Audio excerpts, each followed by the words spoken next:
Hello, everybody. I'm George from Ireland. Welcome back to my channel. As you can see, I very carefully styled my hair as always before coming on. This video is about the Russo-Ukrainian war, well into the third year now, and how the Ukrainians have managed to slow the Russian advance to almost nil. They've been more successful this year than in previous years. Now, the question is, why is that?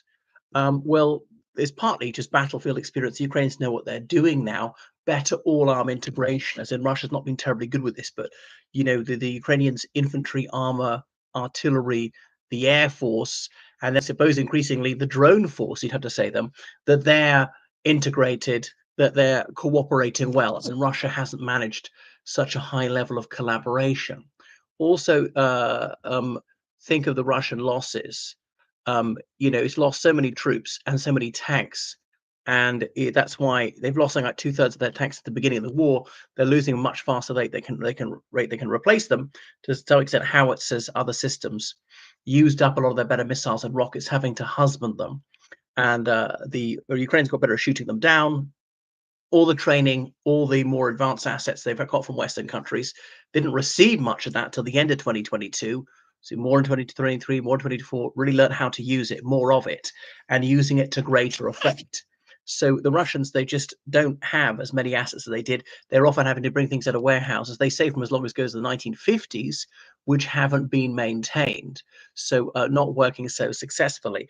Why they're having to squander their troops' lives, and in early 2025, thinking that negotiations are going to come up, so really intensify attacks. Possibly they could break Ukrainian morale. Or the other one is to make major advances and be a very strong position to negotiate from, not have to withdraw or have to withdraw, but in return for massive concessions, as in Ukraine will never join NATO, Ukraine will never join the European Union. Zelensky must go. Maybe Putin can vet the presidential candidates for the forthcoming Ukrainian election, or Ukraine agrees to limit its size of its armed forces, or would the International Criminal Court cancel its warrants for Putin and his so-called children's right commissioner, stuff like that. All sanctions lifted on Russia.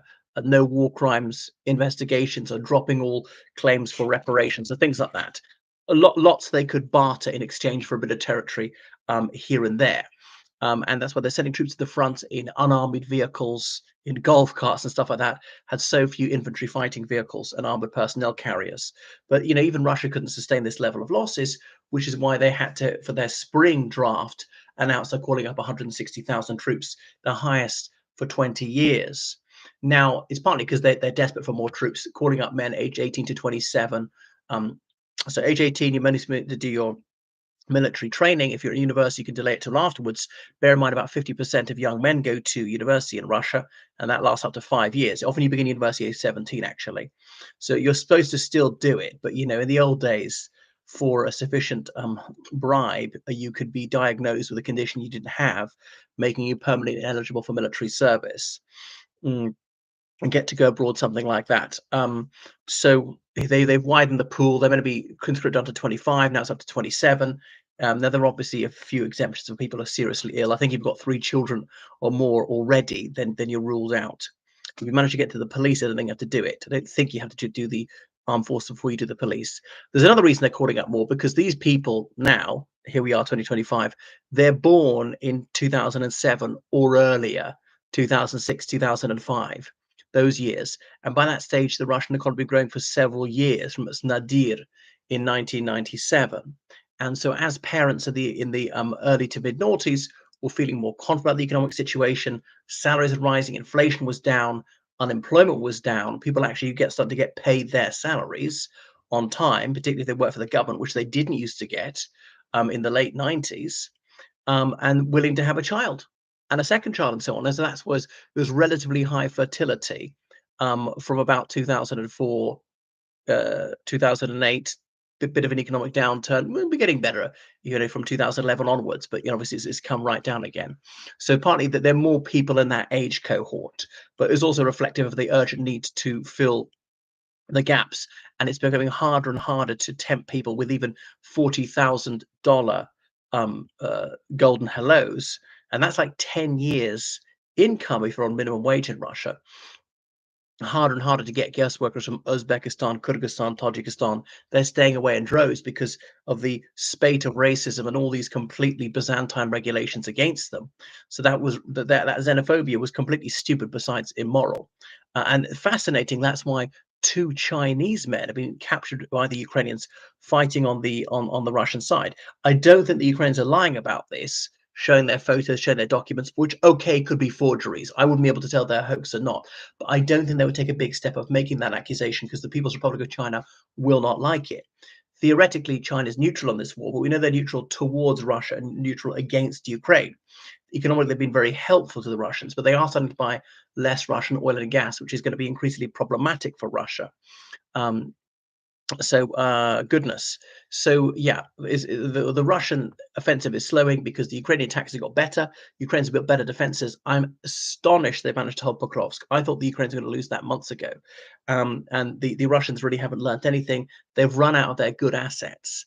They've suffered so many casualties, and so though those they've got are rushing through basic training, are those who are older, who are very poor, who are frankly unintelligent. I know you don't have to be a genius to hold an assault rifle, um, and things like that, who are not terribly physically fit, and they've exhausted the supply of people from the prisons for the meat attacks.